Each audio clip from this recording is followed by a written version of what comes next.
So let's talk real estate and some of the challenges with property ownership. Well, we both have gone through some challenges with real estate recently.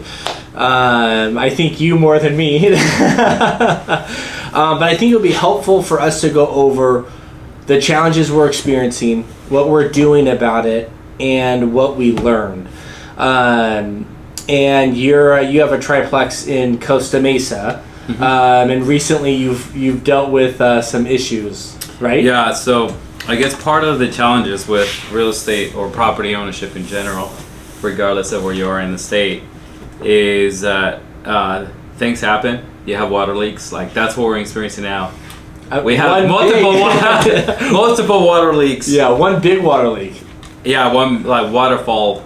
Yeah, it feels like a waterfall, and that just comes with the territory, right? So just if you have something, we have a water leak, or you have something else. If you have a loss, then having insurance, obviously. Yeah, for sure. Making sure you have insurance, making sure you know the deductible, and making sure you have the contact for the people to call as soon as that happens. And then for the tenants, one of the things that we do with the tenants that we have is we make them get tenant insurance. That's right. Because then with the tenant insurance, they can get relocation money, or they can get, or if any of their stuff is damaged, they can get reimbursed. Right. Either like a computer, clothes, what have you, from let's say water or any other damage inside the property that was a little bit unforeseen. Right. And that tenant insurance is very affordable. I mean, I think some you can get $25 or $50 a month. Yeah, it's like $25 to $60 a month. It's not expensive at all. Yeah. But you can require that for the tenant, so that if something were to happen, it's less of a burden for both landlord and the tenant.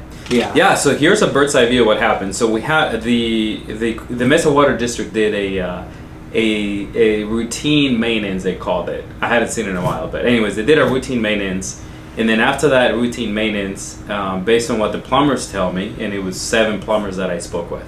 I had to meet 7 plumbers. Because some do specific things and some do leak detection, so they're all.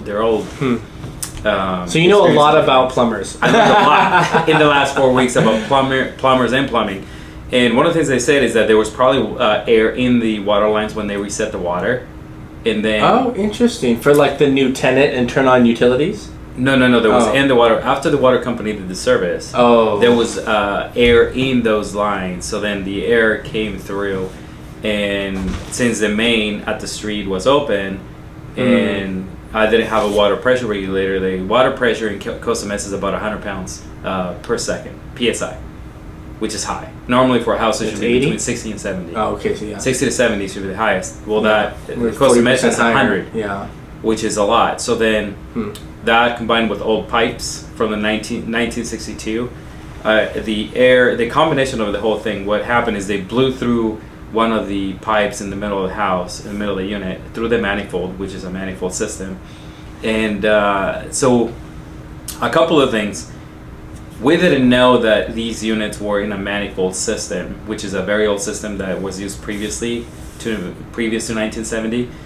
And then the other thing that it has a common cold line, which is one water line for all 3 units. So when you shut the water off in the front, you shut it for all 3 units versus one. So anytime you need to do maintenance, that's a big issue. That's not fun. In hindsight, I wish we knew that when we rehabbed the units. We didn't. Just split them up, We could split them up because the walls are open. Yeah. So that's one of the things that we learned is, okay, but just to go over the problem, so part of the challenges with this is that the leak happened. So then, and the tenant, how were you aware of that? Did the tenant called me and said there's water coming from the floor. Got it. So the tenant discovered water or dampness from the floor. Oh yeah, no, there was water seeping through the floor. He was like stepping on it, and the water. And it was new floors, right? It was new floors, less than a year old. Oh man. Brand new. Waterproof floors. Yeah. So he called, and it's like 9:00. He's like, hey, just so you let you know, there's water coming up from the floor, and I'm like, oh shoot, that can't be good. Right. And then so what I did is I called my contractor right away. We went over there within 48 hours. Saw the problem. We thought there was a slab leak from one pipe going from the middle to one of the water spouts. That's we right. fixed that after spending some money on that. A week later, it happened again, right. And so that was not it. Right. So then, you originally like fixed the issue, and it wasn't that you didn't go through insurance. It was more of a smaller, under a couple grand. Right. But then it turned out problem wasn't fixed. Problem wasn't fixed. So then what I did after that, I talked to my contractor. He recommended we get a. And that's why it's important to have a contractor that you trust or somebody that you trust to do maintenance, because they can tell you like, hey, you know what, it might be this or do this. Right. He recommended I get a leak detection guy. So I got a leak detection company. Because then you can figure out, like we already tried to fix it the easy way, least invasive way, but now it's like it's not going away. So let's figure out where the leak's coming from. Yep, exactly. So then we did that, found the leak, and after meeting with several of them, 3 of them to be specific, they all pointed to the same area, which was in the bathroom and behind the kitchen cabinets. Mm-hmm. That was the wall that was having the problem. So we isolated that, so it was, at least it's within 3 by 5 feet of the wall. So that was good. That's a good thing. So contractor, leak detection guy, then it's like, okay, then I take a view of the assessment of how much it's going to cost. And then I looked at my deductible for the insurance. Right. And I knew right away that it was going to be more than the insurance deductible, so that's when we made a decision to file a claim. Right. We filed the claim, as you know. And before you did that, how?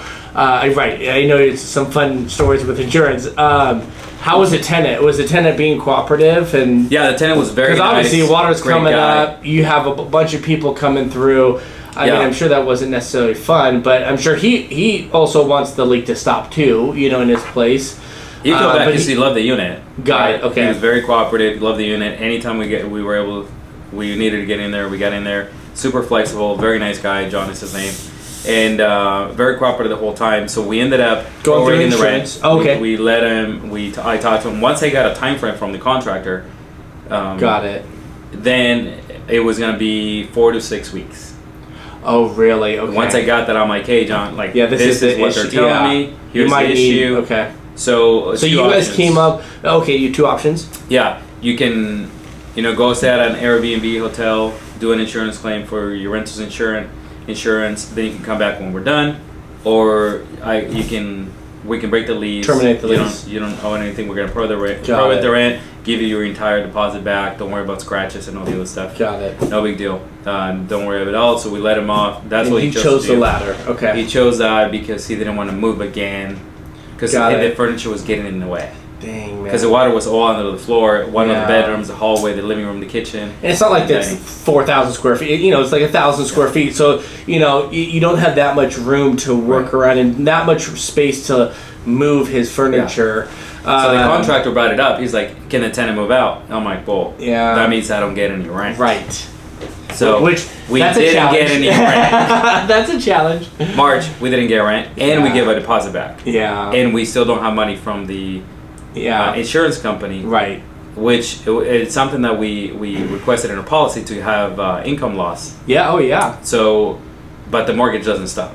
Correct. The taxes don't stop. So that's the thing. The insurance all the stop. other you still have to pay the insurance, landscaping, insurance, taxes. Yeah, everything is still on that clock. So the challenges of owning a property like that is, 1, you have to have reserves. 2, you have to have the resources or somebody to help you fix the problem as soon as possible. Because so fast forward 3 weeks, we still have not stopped the bleeding. It should be stopped by tomorrow. And the reason for that is because we did all this stuff. The tenant moved out on the 17th.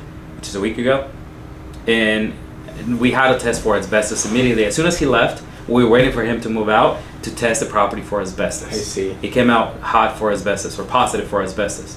So guess what? We need an asbestos remediation company to come in and cut the drywall. Damn. Because we're dealing with insurance now, yeah. And if we do it any other way, then it avoids what you're doing. So right. So the water's still running. So you've had to have a bunch of contractors go in. You found out where the leak is, had to pay the tenant back their deposit, no collections for at least the last month, or likely the next month. So that's probably 2 months out of rental income. Yeah. And $32.50. Yeah, and so was that $7,000? Yeah, $7,000 there. Plus gave him back their deposit. And you still have to pay the plumbers because the plumbers take payment up front. Right. And you're fronting the cost before, because the insurance will, they just take their time. Eventually you'll get reimbursed for, most of it, if not all of it, but you have to front it because you want this project to start now and for it to be fixed so you can re-rent it. Right. So it takes about 3 to 4 weeks to fix. Right. So you've got to front all that, deal with all the calls, work through with the tenant. Sounds like that ended well. Thank God. That could have not ended well. Yeah. And so what you're doing now is basically doing whatever you can to get insurance what they need so they can reimburse you. And you're kind of in the middle point of tenant just moved out. You showed me some pictures. Brand new kitchen cabinetry, brand new floors. All that's been ripped up, right? Right. Dang. It's all ripped out. So it was a brand new unit, not even 12 months old. It wasn't, so new. I saw the everything pictures. Was new. Cabinets, countertop, floors, paint, everything was brand new. So all that's basically has been ripped up because you need it to dry, number one. And the contractor thinks about 3 or 4 weeks until it's fully ready to go. Leak fixed, dried, because they have to run the fans have been running for 2 days, 3 days. Wow, okay. The fans and the humidifiers. Probably for another 3 to 4 days. Wow, from what I'm hearing. Then once it's all dried up, then they have to test for humidity again. Okay. So we don't get mold. Right. Once it's dry, then they have to rebuild the drywall. And then start. Okay, then reassemble. Okay, got it. So you're kind of managing everything right now and fronting the money. Right. That sounds fun. Yeah, that sounds great. Okay, got it. Now it's just part of it. I think ultimately though it is a challenge. For sure that is. It's bigger than a speed bump. Yeah, I'd say so for sure. So we're encountering a lot of potholes along the way. Yeah, and we're learning a lot of new things. And I'm learning a lot watching you guys go through that. Because that's very unlikely to have. You just remodel the whole dang thing, then you have a slab leak or whatever kind of leak that you were saying it was. We don't even know if it's a slab leak. Right, and then having to rip all that stuff out, they just put. Oh man, So that is a challenge, but. But I would say I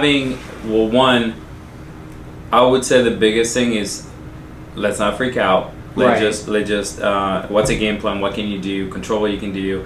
Have people, if you're not in the business or if you're not a super involved with your properties, then lean on your property manager, on your broker. Professionals. Yeah, to help you with that. Lean on your contractor to help with that. We have contractors that do different things, so we have contractors that can help with that. Right. And I just lean on them. One point of contact. Right. You coordinate the plumber. You coordinate everybody. If you need me, reach out to me. Otherwise, you run the whole thing. Yeah. And that's really what we're doing is leaning on those. And they still call you. Yeah. Because they still have questions. They need access. They need authorizations to do the work on the property and other things. But ultimately, you do the best you can as fast as you can, and you keep pushing forward. And having reserves for a property is essential. Sure. Because you don't know. I mean, you end up getting back up, but when that's a big question because you're dealing with insurance. So insurance is they just don't move quickly, and I think it's good to know what you're saying is focusing on what you can control. Yeah, that's what you're alluding to, and for me, I feel like challenging times tend to happen. stuff like this happens generally at the worst time, and this is why you have reserves. And I think you and I both would agree that it probably wouldn't be a bad idea, especially as the more real estate that we own and just the more family and more resources we need as we continue to scale our portfolios, is having more reserves, because when stuff like this happens, it happens, and it can generally happen during the worst time, and having more reserves will probably help you feel sleep a little bit better at night, and also having more access to money, right? So that could be having line of credits available for HELOC loans. Robert Kawasaki talks about that as the Kiyosaki. I know. I always say Kawasaki. He would not like that. Right, Robert. You hear that? Yeah, I know exactly. I know that's true. Just having more access to money, especially during stuff like this. Not that you need it, but heck, man, I think that's more conservative to have more availability to money. And you can make the tenants pay for that. So yes, I do agree with that. Yes, having your cash fund, but also having the ability to have a line of credit in case of emergency. This is obviously an emergency. No one's planning for it. I'd rather have more cash in the bank than not. So then, yes, of course, I put it on that. And the cost of having something like that is not very expensive. Very and true. And then you pay it off as soon as you can, or make the tenants pay it.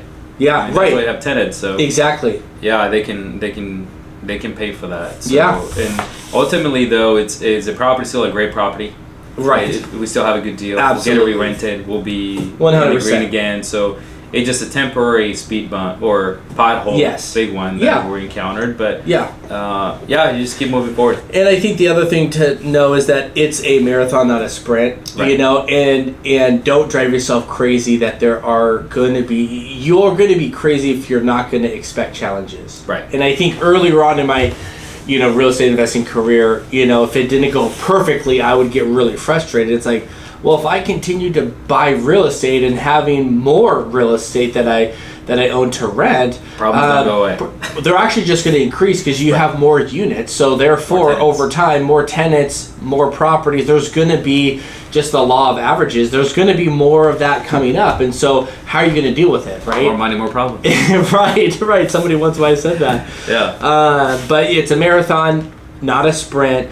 And I think you guys are handling it pretty dang well given the circumstance. And even for me, before we go on to the next one. I was just going to say, don't you have an issue in Texas? No issues at all over here. Right. Yeah. But we had more speed bumps than potholes there. But I've had a couple. Just one tenant last month he just re-signed a new 12-month lease, and then just walked, basically said, I'm moving out. I don't want to live here anymore, and just you gotta love it. I'm out. Tenants. And it was on like a Saturday or Sunday, and naturally I'm just like, well, hey buddy, you still have 10 more months on your 12-month lease. You just re-upped your lease. Like, if you didn't want to live, like, he already lived there for a year, and then he just re-upped for another year.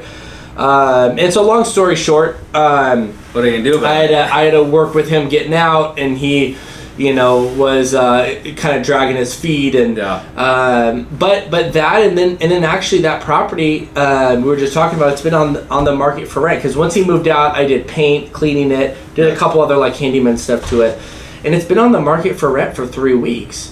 And it's still on the market for rent. And over the last year, generally in 1 or 2 weeks, I would have it rented with a good applicant. Now this time, I did start a little bit high on the rent amount, just to kind of see what would happen. And so that problem started in February, and I'm still hunting for a tenant. Now I did work out a deal to get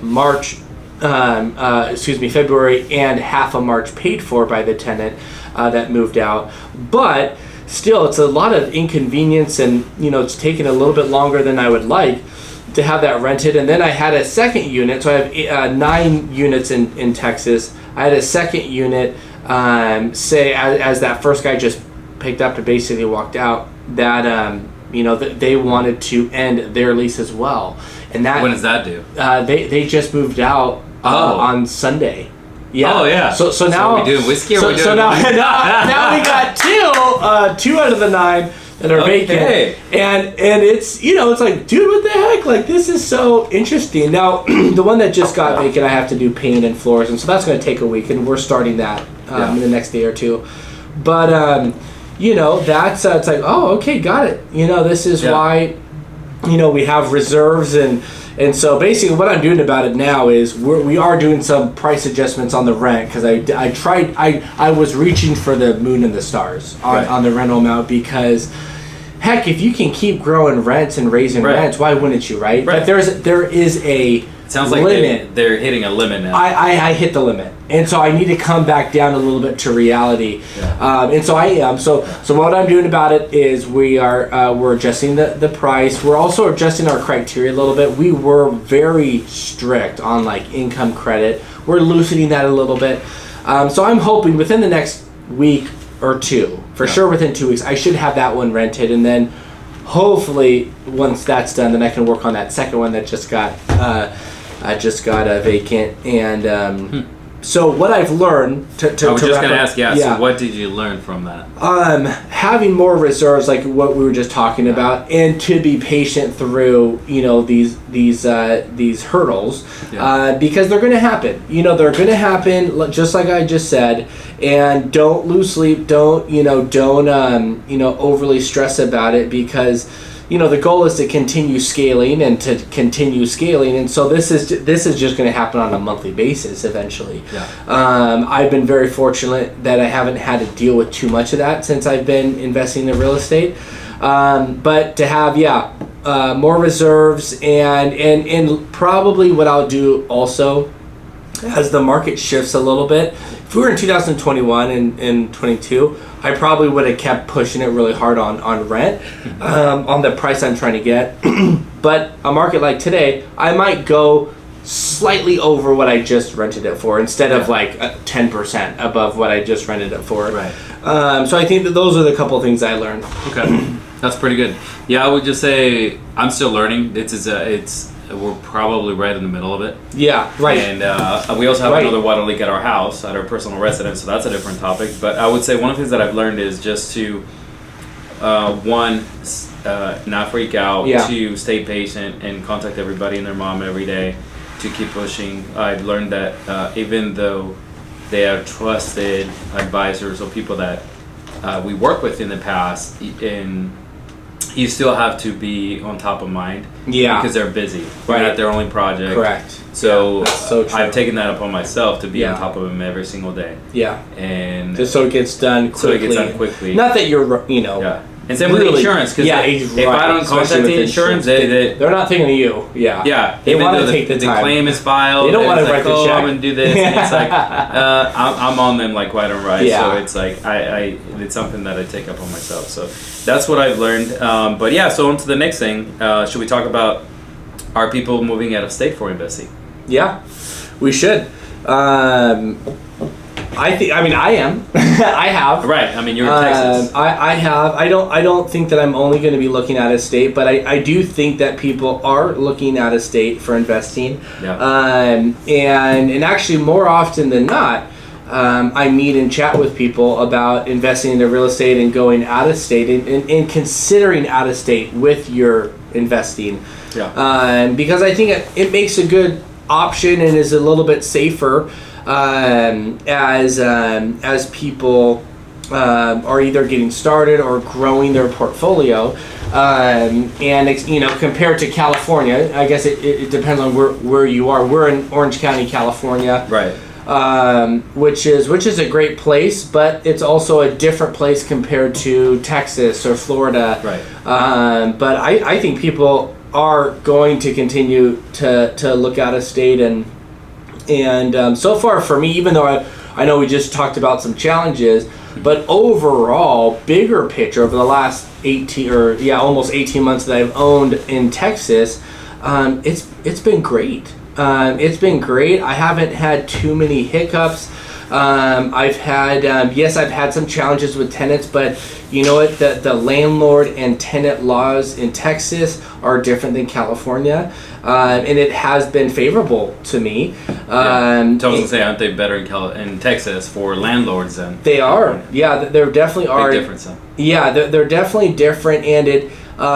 Speaking of like peace of mind, it makes me sleep better at night knowing that if I have a outrageous tenant trying to take advantage of the system, that I can do something about it. Right. That I don't, I'm not necessarily at mercy to the tenant. It's really in Texas, it's the other way around, which is nice. Now, I haven't had, I'm not in the business of putting people on the street or anything like that. But, if you consistently not pay your rent, obviously we're gonna have a conversation, and then we're gonna have a game plan with you getting out. Right. Now, in Texas, you don't have to give them much notice to get out, which is kind of interesting compared to California.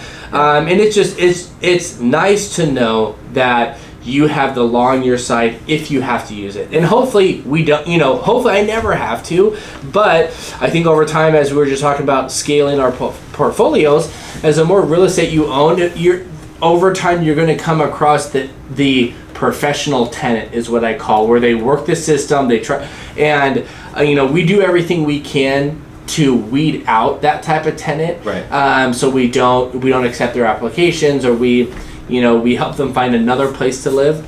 Yeah.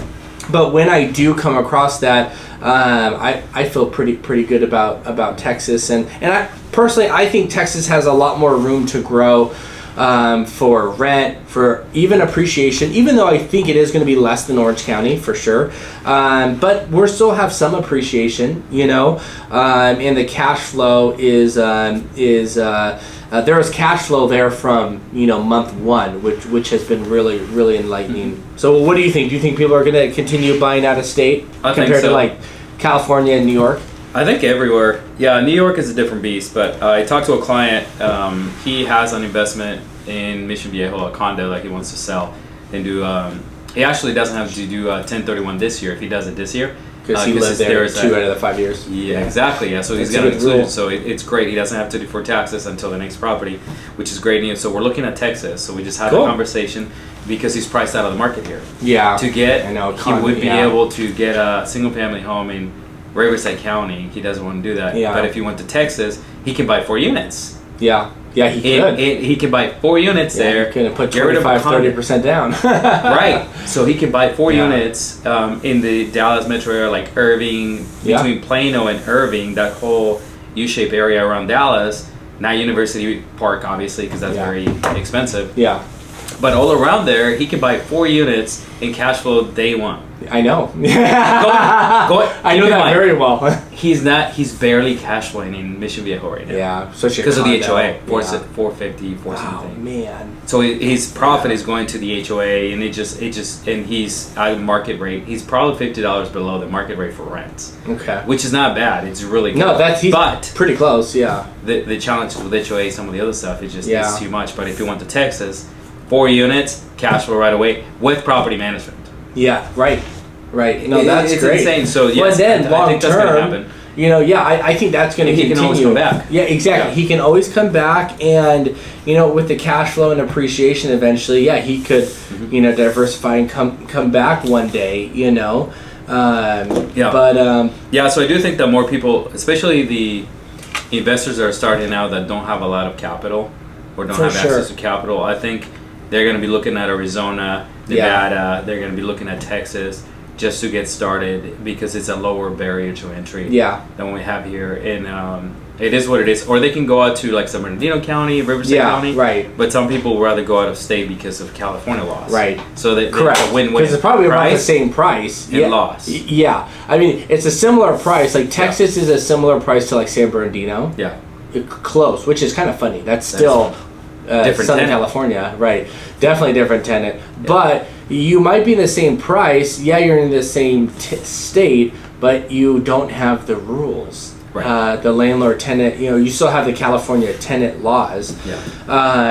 So which is fine. I mean, I know a lot of investors that own a lot of rental real estate in Riverside and San Bernardino County, and they've done well. But I think in our age group, I think that I mean, that's one like thing. 29. I was gonna make a joke, but I didn't.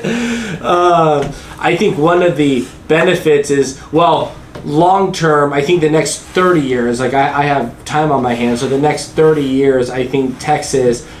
It's not going anywhere. It's not like a brand new state. Right. It's old. It's been there, and companies and people are moving there. And I think as California continues to become more and more outpriced, just becomes super expensive to live and raise a family. I think they've shown over the last 2 years they're going to other states, and I think Texas will consistently be one of them. I think so. Yeah. Yeah, no, I agree. So yeah, I think that's going to keep happening, especially for smaller investors getting into the industry. Yeah. It just, I mean, and they'd probably come back, 1031 back in, which is something I would do. Yeah. But I think that's going to happen. So, well, I think that's a natural progression for us to talk about the rates and 1031 exchanges in California, which we have some news. What do you think about the rates? What happened yesterday that you want to share? Yeah. What did the Fed do?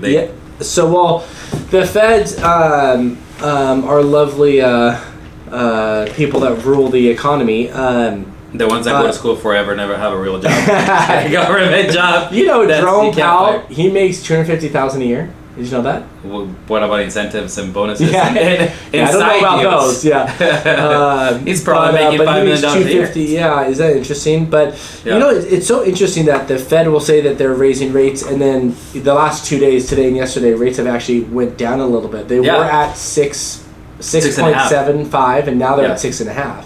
Yep. Today they're at 6.5. So, but you know, that maybe Friday and Monday, Tuesday could go back up. But they have said that rates are going up 0.25%. Yeah. And so the banks went down. Adjusted down. Yeah. Correct. Yeah. And so it appears that over the next maybe month or so, rates are going to go probably closer to 7 potentially. Yeah.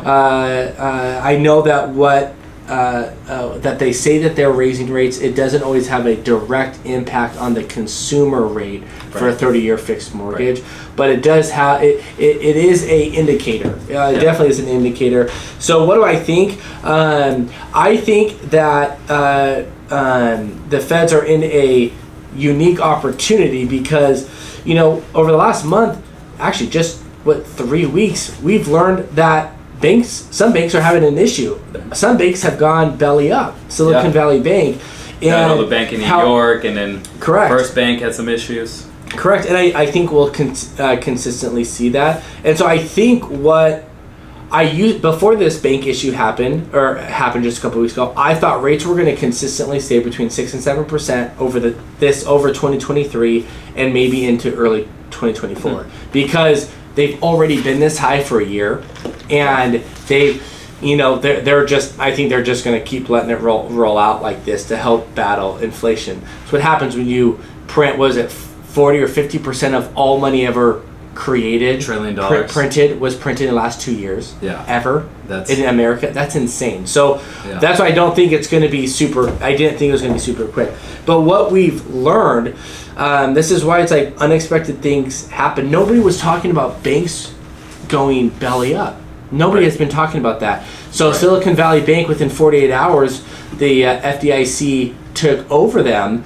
And what had happened is a bank run happened in Silicon Valley Bank. So within 48 hours, was it $48 billion was withdrawn, was wired out. So everybody and their mother had found out that there was issues with the bank, and so they were just wiring money out. And one of the reasons why they were losing money is because they were investing into how I understood it is they were investing into long-term bonds. Mm-hmm. People were wiring money out, taking money, and so they had to sell long-term bond exactly at a discount. And the reason being is because they weren't expecting interest rates to be this high. And I guess as interest rates are higher, it makes bonds cheaper. Right. So they weren't making as much spread or any spread. They're actually making negative spread because rates were higher. So go broke. Exactly, yeah. So given that new information, long story short, I think that we potentially might see rates come down quicker because if they stay at this high, this isn't going to be the only bank that's having that issue, you know. And that was a pretty good-sized bank. Yeah, it was a tech bank. Sure. Yeah. But it sounds like what happened was people were drawing money. They had to sell bonds at their investments at a deep discount because of interest rates being high. Mm-hmm. And so I think that's just going to consistently happen if they don't lower rates. So what do I think is going to happen with rates? I actually think we might. I'll give a guess. So by the end of this year, if we're at 6.5 right now, I think we'll be below 5.5 actually by the end of this year. So 1% more lower. That's very bullish. But given this new information, that it is. No, it is very wishful thinking. Because just a week ago, or 2 weeks ago, I thought it was going to be 7. Well, for me, I guess I don't have a crystal ball, so I don't really know what they're going to do. I think... Well, I do.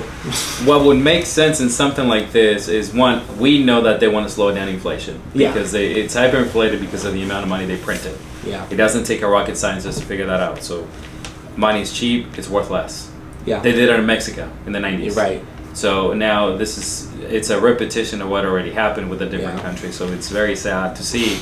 And knowing that you and I and our kids and grandkids are going to pay for this from some puppet that's making all the decisions. We are paying for it right now. Right. So that's... Right? Look at everything that's gone up in price. Yeah, no, it's crazy. I mean, look at gas. I pumped at $5.15. Right. Groceries. Yesterday. Housing. Yeah. Insurance. I mean, we could talk about insurance for so long right now. Yeah. Yeah. So in regards to the rates, I think they want to slow the inflation. So I think they're probably going to hover between 5 and 6. I would say between 5% and 7%. I think they're going to keep that.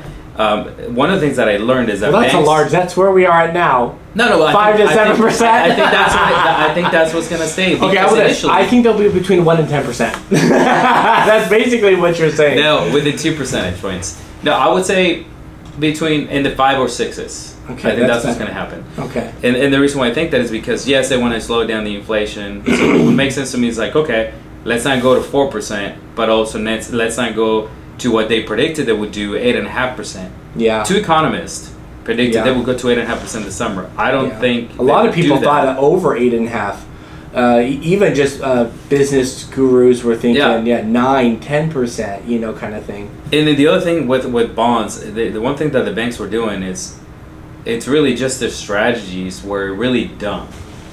Who gives Bill Lamb $73 million for what? Like, I mean, they did. I don't feel bad for them. They did a lot of stupid investing. Yeah. Not only that is, why would you ever invest in most of your money in bonds in one thing? I think their chief, was it the chief risk officer or whatever? They didn't have one for like a year. Yeah, which is like the reason why this issue happened. It's just poor management. Right. So I think poor management. The banks that have poor management, and you should go under. They should. It's capitalism. Yeah. They should go under. And why is the government rescuing these banks? It makes no sense. So that's going to affect all of us because we pay taxes. But the other thing with that is, okay, that's one thing. And there's instability in the market. They said that they were protecting the depositors. I think they're allowing, how I understood it is, they're allowing the bank to go under or being sold into, but the depositors that had more than 250, which is, if you're a business in Silicon Valley, what did they say, 98 or 95% were uninsured above that 250, and because they had people like the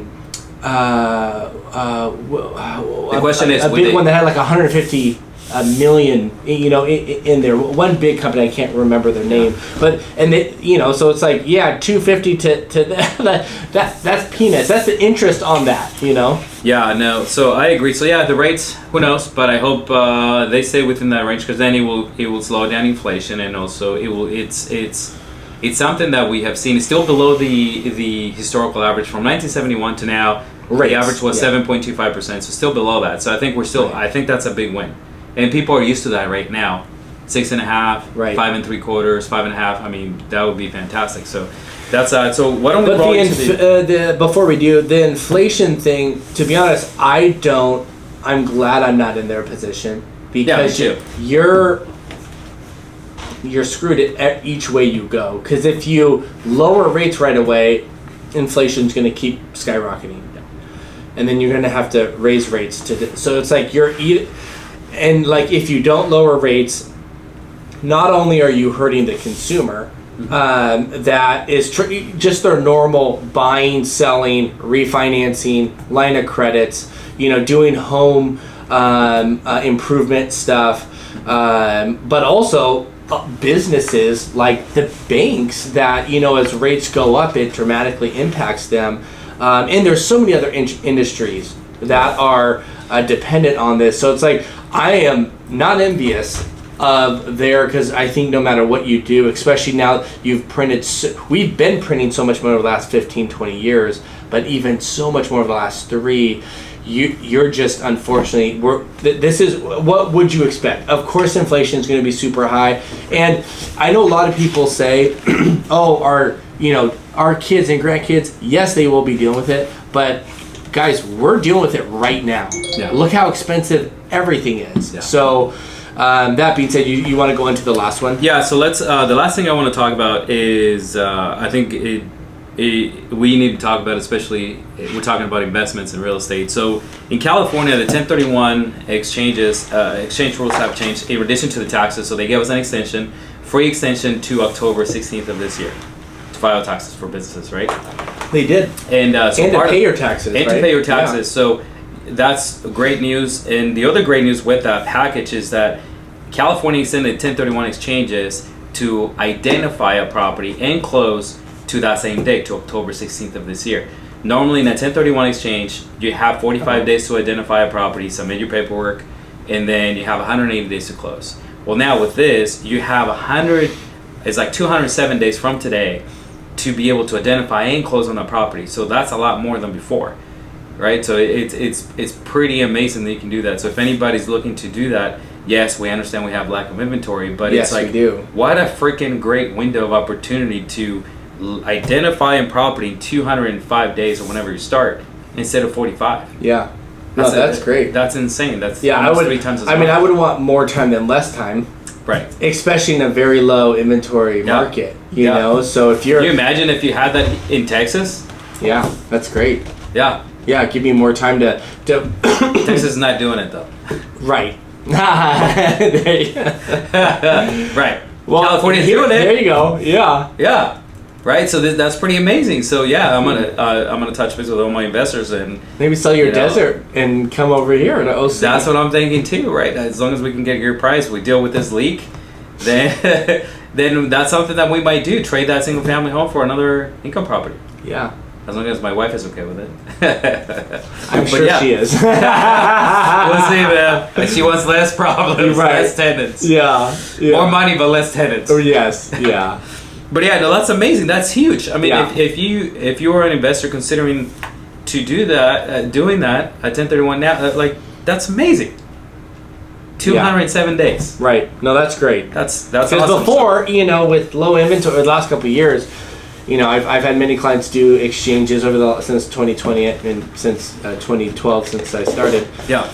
But especially over the last couple of years, it's been it can be a little bit of a challenge because there's not that many options, or if there are options, there's been a lot of offers.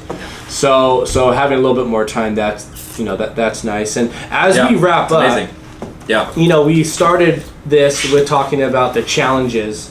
Yeah. That we're property both ownership. going to. Of property ownership. Now, bottom line is, are we still glad we're investing in real estate? Oh yeah, 100%. Can you imagine if you were investing in the stock market or a bank? Dude. You'd be shafted. Yeah. I still love my property problems. Yeah, right. Because we're still, you might have a couple months of getting all this stuff figured out, but I'm still positive, on my real estate, and I know that after the insurance and even though this is a pretty extreme situation, you're still going to end up on top just in a matter of a couple months. Yeah, it's going to be re-rented. It's in a great location. Yeah. You guys remodel it, really nice. It's highly rentable, and so it's a desirable area and location. So I say, we're good. By May, probably the beginning of the May, you're going to be completely, have this behind you. Yeah, and it's, it's a property that we purchased, and we still have a lot of equity in it. Yeah. I'm still very glad. In hindsight, knowing that this would happen, would I still buy it again a year and a half ago, or 15, 16 months ago? And the answer is yes, I would still buy it. Because it's such a small challenge. Yes, it sucks going through it, and it's painful, but I would still do it. It's like working out or like fasting, food fasting. The results are incredible, right? We all like the results. You work out. Yeah, who loves getting up at 5:15 in the morning? No one does, but people do it. Right. Why? Because of the results. Right. You're not fat. You feel better. You look better. You're healthier. You live longer. That's why we do it. So same thing with property. Long term, even in a few months is going to be fine. Yeah. It sucks going through it. Right. But ultimately, I would still do it again. Yeah. No, I completely And I would agree. still buy more. Right. Right. And yeah, we're both looking for more. You know, yeah, maybe it's a little bit slower as we're getting the challenges worked out, but we're still looking for more. So Yeah. So